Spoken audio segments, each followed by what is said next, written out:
오늘은 이 본문의 말씀을 가지고 성탄의 사랑이라는 제목으로 말씀을 증거하겠습니다. 성탄절은 하나님께서 예수 그리스도를 이 땅에 보내신 날입니다. 하나님은 죄와 어둠에 빠져서 영원히 멸망으로 달려가는 인생을 구원하시기 위해서 그 독생자 예수 그리스도를 이 땅으로 사랑으로 보내주신 것입니다. 그러면 성탄절을 맞이해서 예수님을 보내신 성탄의 사랑은 무엇이냐 한번 생각하면서 오늘 은혜를 나누고자 합니다. 첫 번째로 성탄의 사랑은 희생의 사랑이다 이렇게 말할 수가 있습니다. 예수님은 우리 인생을 죄와 저주에서 건져주시려고 희생의 사랑으로 이 땅에 오셨습니다. 얼마 전에 국민일보에서 생면부지의 청년에게 심장을 기증한 어느 목사님 이야기 제가 이렇게 신문에 났었습니다. 그 사연이 뭐냐면 부모만 있고 형제가 없는 어느 청년이 신부전증으로 고통을 당하고 있었습니다. 그 형편을 알게 된 그 고향의 교회에서 그가 외지에 나가서 지금은 출석을 하는지 알고 있고 또 그 목사님은 그 청년을 한 번도 보지 못했었지만은 수술비가 부족하다는 안타까운 말을 듣고서 그 교회에서 그 청년을 위해서 회의를 했어요. 저 청년을 우리가 구해 줍시다. 그래가지고 그 부모를 찾아가서 아들과 조직이 맞는가, 그래서 그 맞는 사람은 신장을 떼서 아들에게 줍시다. 단 치료비는 다 우리 교회에서 부담하겠습니다. 그렇게 제안을 했는데요. 그 이야기를 들은 부모는 온다 간다 말도 없이 슬그머니 자를 피해버렸어요. 그리고 이후에 연락을 끊어버렸습니다. 그 목사님 그런 부모의 모습을 보고 충격을 받았습니다. 부모 자식 간에도 자식을 위해 희생하지 않는 이 세상에 그 메마른 삭막함을 놀랐어요. 그러면서 어떤 생각이 들냐면 내가 목사로 부름을 받았는데도 내가 목사답게 사랑을 실천한 적이 없는 것 같다. 내가 저 사람 부모가 베풀지 못한 사랑을 내가 대신 베풀어주고 싶다. 이게 결심을 한 거예요. 그래서 그 결심대로 목사님은 주일 예배 후에 아무도 알지 못하게 서울로 올라와 가지고 그 청년 입원해 있는 한양대학 병원 거기에 입원을 해가지고 조직 검사를 했더니 마침 맞는 거예요. 조직 일치가 됐어요. 한 번도 얼굴 본 적도 없어요. 그 교회 출신인 것은 알았지만은 옛날에 떠났고 아직 한 번도 얼굴 못 보는 사람이었지만은 그 사람에서 자기 신장을 빼서 줬습니다. 그 목사님이. 수술이 무사히 끝난 다음에 그 목사님 그 청년과 서로 손을 잡고 우리 남은 인생을 주님을 위해서 열심히 사십시다 하고 서로 눈물 흘리면서 약속을 했어요. 근데 그 목사님이 선행이 어떻게 알려져 가지고 어느 기자가 그 목사님을 찾아갔어요. 어떻게 해서 이렇게 신장을 하나 떼줄 결심을 하는가 이게 물어보니까 그 목사님이 내가 그동안에 사랑하며 살지 못하는 것이 지금 오늘날 이렇게 세상이 삭막한 것 같이 느껴져서 내가 회개하는 마음으로 이렇게 했을 뿐입니다. 그렇게 말하대요. 참 훌륭한 일이죠. 그러나 예수님은 사망길에 빠진 나를 구원하기 위해서 신장 하나만 주신 게 아니라 예수님의 온몸을 모두 생명을 다 우리에게 내어주신 것입니다. 아멘. 예수님이 이 땅에 자기의 온 생명을 죽음에 빠지고 멸망에 빠진 우리를 위해서 오시러 희생하시러 오셨다. 1873년 그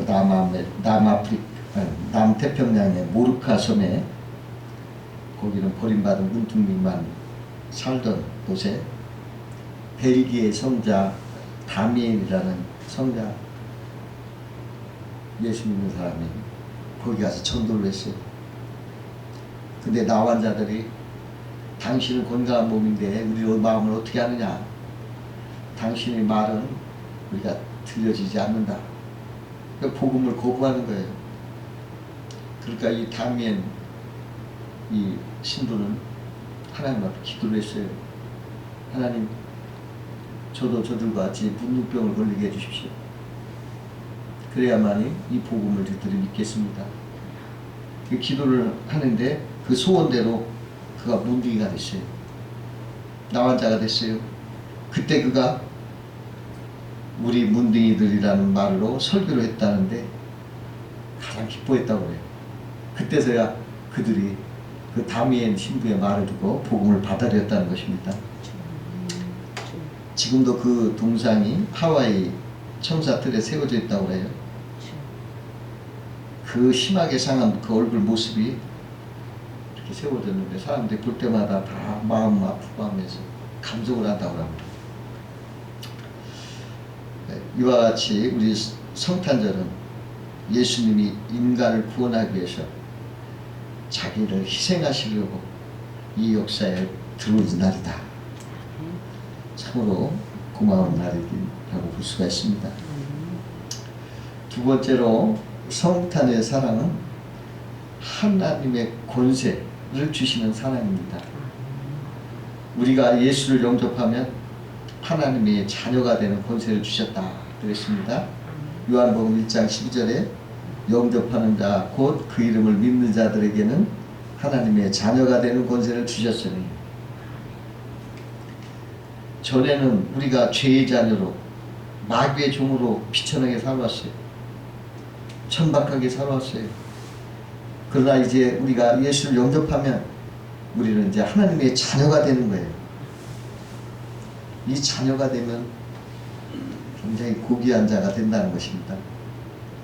그 어느 목사님께서 미국에 살았을 때 그 아파트 놀이터에는 모래밭이 있었대요. 하루는 비가 많이 와서 거기에 물이 고여 있는데 큰딸이 옆집 쌍둥이 애들과 거기서 모래밭에서 신나게 놀았다는 거예요. 그리고 집으로 돌아왔는데 온몸이 다 젖었고 모래 투성이더라고요. 그래가지고 그걸 보고서 하나도 그 딸이 뭐 미안하거나 그러지 않고 당당하게 들어오더래요. 그 모습을 보고 목사님 부부가 얼른 달려나갔어요. 왜냐하면 바닥에 연한 카페트가 얼룩질까봐. 그래가지고 가를 이렇게 안고서 목욕탕에서 깨끗이 씻어주고 다 해가지고 집에 와서 옷을 다 새 옷으로 갈아입히면서 이렇게 해주는데 그때 생각이 들게, 아, 이게 자녀의 권세가 이거구나. 만약에 옆집 쌍둥이가 만약에 와서 그렇다면 못 들어오게 하고, 야, 너희들 가서 씻고 와. 절대로 허용하지 않았을 거니. 내 자녀니까 너 나가 씻고 와 그런 말 안 하고 그냥 가서 안고서 자기가 씻어주고 옷 입혀주고 새 옷 입혀주고 그렇게 했다는 거죠. 조건 없이 사랑하는 게 하나님의 자녀예요. 자녀는 하나님이 우리를 자녀 삼아 준다는 이런 뜻이 있어요. 그 성경에 보면은 탕자 얘기가 나오죠. 탕자는 아버지 명을 어기고 자기 욕심대로 살다가 그냥 거짓골을 내가 왔어요. 돼지를 키다가도 막 돼지 똥냄새가 나고 온몸이 그냥 돼지 때로 막 있는데 그 아버지가 어떻게 합니까? 고맙고 싫다고 해요? 아니, 달려나가서 그를 껴안고 그냥 데리고 와서 목욕시키고 새 옷 입히고 그냥 가락지 껴주고 신발 신기고 또 송아지 잡아서 잔치하면서 응? 기뻐하시는 거예요. 하나님 자녀가 되면 하나님은 이렇게 조건 없이 우리들 모습 그대로 받아주신 하나님이다. 여러분, 우리가 아무리 이 세상에서 하나님의 부족함을 보였더라도 여러분 자녀이기 때문에 주저하지 마세요. 하나님은 그러한 자녀들 버리지 않으시고 다 안아주시는 것입니다. 하나님의 자녀가 된다. 이건 하나님의 자녀가 되니까 하나님의 친아버지가 된다. 그 말이거든요.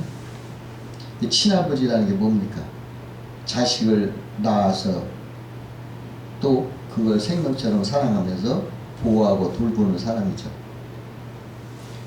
부모들은 자식을 사랑하는 걸 보면 참 감동적이고 눈물이 날 때가 많아요.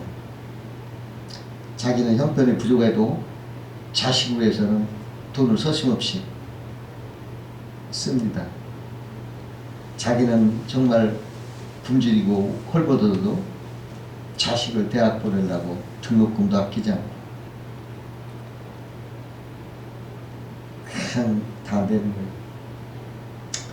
어느 가정에 11살 된 아들이 있었는데 갑자기 얘가 희귀병이 걸렸어요. 기억력이 없어지고 온몸이 이렇게 마비가 돼요. 그리고 설상가상으로 의사가 얘는 6개월 이상 살 수 없습니다 라고 하는 거예요. 그러다 부모는 자기 생업을 포기한 채 그 아들을 돌보며 고치는 데 매달렸어요. 그 결과 6개월을 넘기고도 아기는 조금씩이나마 호전되고 있어요. 그런데 그동안에 돈이 얼마나 들었냐면 치료비만 1억이 넘게 1억 몇천만 원 냈대요. 그것 때문에 집이 경매로 넘어갔어요. 그래도 그 부모는 아기가 이제 말을 알아들어 그러면서 굉장히 기뻐한다고 그래요. 왜 소망이 없어 보이는 이 아이를 포기하지 않고 그렇게까지 합니까? 그것은 친자식이기 때문에. 부모들은 자기 자녀를 위하면 못할 것이 없습니다. 자녀가 이렇게 중요한 거예요. 하나님은 그 자녀에게 특권도 주시는데요. 자녀라고 하면 대개 그 부모의 권세와 부와 그 따르는 특권을 누리게 돼요. 왕이나 대통령의 자녀는요, 왕이나 대통령 직책 때문에 그에 따른 호칭도 달라지고 그의 삶에 특별한 예우를 받게 되는 것입니다. 얼마 전에 미국에서 두 여자가 소송을 했어요. 뭔가 하면 한국에 있는 큰 재벌 돌아가셨는데 그 재벌 회장이 자기 친아버지다. 이게 소송을 걸은 거예요. 그래가지고 유전자 검사를 했더니 친아들 맞다고 재판을 냈어요. 승소 판결을 냈어요. 그래가지고 그 자녀들이 그 재벌 회장 집에 자녀로 호적이 올랐어요. 그러다 보니까 최소한도 유산이요 한 사람당 수십억씩 건너가요. 얼마나 큰 특권입니까? 자녀가 아니면 한 푼 나올 수 없잖아요. 이렇게 자녀는 큰 특권을 갖고 있어요. 우리가 아직 완성된 모습을 보이지 못하지만 하나님의 자녀예요. 그걸 주장할 수 있는 합법적인 자격을 우리가 예수 믿으면 얻는 거예요. 내가 예수 그리스도를 믿으면 하나님의 자녀로서 내가 부족하지만 연약하지만 그 합법적인 지위가 부여된다는 거예요. 얼마나 감사해요. 전에 내가 한번 예를 들었지만은 그 익산 어딘가에 그 염소 키우는 농장이 있는데 아침 뭐 인간 극장에서 나온 것 같아요. 근데 거기서 염소를 키우는 그 부부가 말하는 걸 들어보니까 어떤 염소는 그냥 어미가 없어가지고 그냥 죽게 됐어요. 그러니까 그 농장 그 아주머니가 그 염소를 잡아다가 가져다가 그 어미를 맹기를 어미 염소에 이렇게 태를 묻히더라고. 태를 묻혀가지고 이렇게 주니까는 그 어미 염소가 이렇게 냄새를 맡더니 자기 자식을 삼아주더라고. 그래가지고서 그때부터 젖도 먹이고 그렇게 키우더라고. 만약에 자녀가 아니면 굶어 죽는 거예요. 그냥 누가 안 돌봐줘. 하나님의 자녀가 되는 특권이 얼마나 고마워. 하나님은 독생자를 보내셔 누구든지 그를 믿는 자는 하나님의 특별한 자녀를 되게 하신다. 이렇게 성경은 우리에게 말씀해 주시고 계십니다. 예수 그리스도를 영접해서 하나님의 자녀가 되셔 이 하늘의 모든 특권과 보화를 누리시는 여러분 되시길 주의 이름으로 축원합니다. 세 번째로 성탄의 사랑은 평화를 주시는 사랑이다. 예수님은 우리의 평화를 주시려고 오신 평화의 왕이십니다. 한 젊은에게 어떤 철학자가 너희가 가장 원하는 거 한번 순서대로 한번 말해봐라. 그때 그 청년이 그 술술술 자기 소원을 말하는데 첫 번째는 건강, 두 번째는 사랑, 세 번째는 재물, 네 번째는 아름다움, 다섯 번째는 재능, 여섯 번째는 권력, 일곱 번째는 명예. 술술술술 이렇게 말을 하더라고요. 그러니까 그 지혜자가 친구여 그 모든 것을 다 갖췄더라도 마음의 평화 그 한 가지가 없는 자네는 그 모든 것을 단 한 가지도 누릴 수 없다네. 그렇게 말하더라고요. 아무리 건강하고 재물과 아름다움이 넘친다 해도 또 능력이 있다 해도 세상을 굴려잡을 권력이 있다 하더라도 마음의 평화가 없다면 그건 아무 소용이 없어요.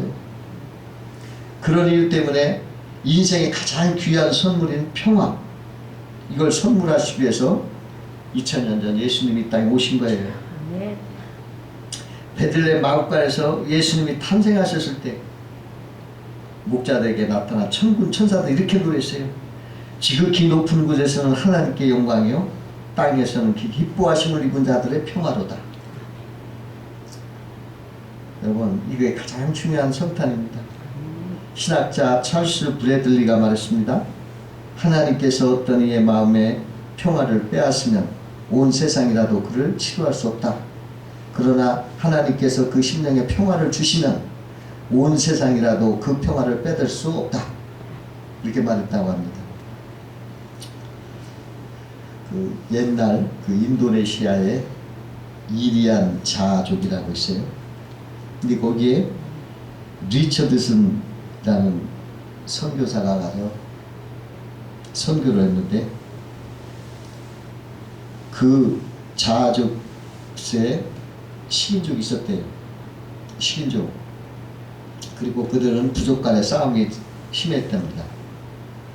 서로 싸우다가 만일 화해를 청할 때는 자기 마을에 갓난아기를 하나 적군에게 제물로 주면 싸움이 그치고 평화를 얻는데요. 그래서 그 아기를 평화의 아기다 이렇게 얘기한다. 리처드슨 선교사가 그 섬에 도착한 지 얼마 안 돼서 다시 그 부족 간에 전쟁이 일어났어요. 그런데 백인 부부가 아기를 안고 언덕에 나타난 거예요. 대치하고 있던 그들은 놀란 눈으로 그 서양인을 지켜보았어요. 그 선교사 부부는 갓난 자기네 아기를 평화하기로서 내놓았어요. 그러자 쌍방에서 함성이 터져났습니다. 그것은 서로 공격하는 외침이 아니라 평화의 도래를 가리킨 기쁨의 소리였어요. 그리고 그들이 기독교를 전적으로 받아들이기 시작했다고 합니다. 아기 예수는 평화의 아기예요. 하나님과 인간 사이의 화해를 위해서 이 땅에 오신 평화의 아기고 평화의 왕이시오. 사람과 사람 사이의 증오의 벽을 허물기 위해서는 평화의 아기십니다. 예수님이 탄생했을 때 참으로 그때 어수선한 때였어요. 그런 때에 팔레스타인 한 구석에 목동이 마을에 평화의 왕이 아기 모습으로 이 땅에 오신 것입니다. 어떤 교단 신문에 이런 내용이 나왔어요. 뭐냐면 두 교회가 있었는데 한 교회는 별명이 법이요라는 장로가 있었고 또 다른 교회는 법을 잘 알고 지키시오 그러나 주장하시는 마시오 하는 장로가 있어요. 근데 법이요 하는 장로는 있는 교회는 오히려 계속 탈법행위가 많아가지고 항상 싸우고 전쟁 분위기예요. 그러나 법을 알고 지키지만 주장하지 마시오 하는 장로가 있는 교회는 항상 평화로운 거예요. 한 교회는 전쟁이고 한 교회는 평화예요. 근데 그 이유가 뭐냐? 내가 법이요 하는 데는 군림한다는 거예요. 군림하는 곳에서는 전쟁이 일어나는 거예요. 내가 잘났다, 내가 낫다 이렇게 하는 데서는 전쟁이 나는 거예요. 그러나 섬기는 곳, 내가 섬긴다고 하는 그러한 섬기는 곳에서는 평화가 있다. 서로 위해주고 서로 섬기는 곳에는 평화가 되는 거예요. 예수님은 이 땅에 군림하러 온 게 아니에요. 뭐라고 왔어요? 섬기러 왔어요. 만왕의 왕이시지만 가장 나쁘처럼 우리 인생의 그 발까지도 그 손으로 닦아주시는 그 섬김으로 이 땅에 오셨기 때문에 이 세상에 평화가 오는 거예요. 우리들은 우리 주님을 닮아서 평화의 사람들 돼야 되겠습니다. 우리는 평화의 왕의 백성이에요. 그렇기 때문에 우리는 그 평화의 백성이 되므로 평화를 주는 사람이 돼야 돼요. 대입하고 미움하는 그런 사람이 아니라 평화와 사랑을 주는 그런 사람이 돼야 됩니다. 이번 크리스마스를 맞이해서 여러분들이 예수님의 양으로서 포근하고 온유하고 여러분 여유있게 평화를 증거하고 전하는 여러분 되시길 주의 이름으로 축원합니다. 기도하겠습니다.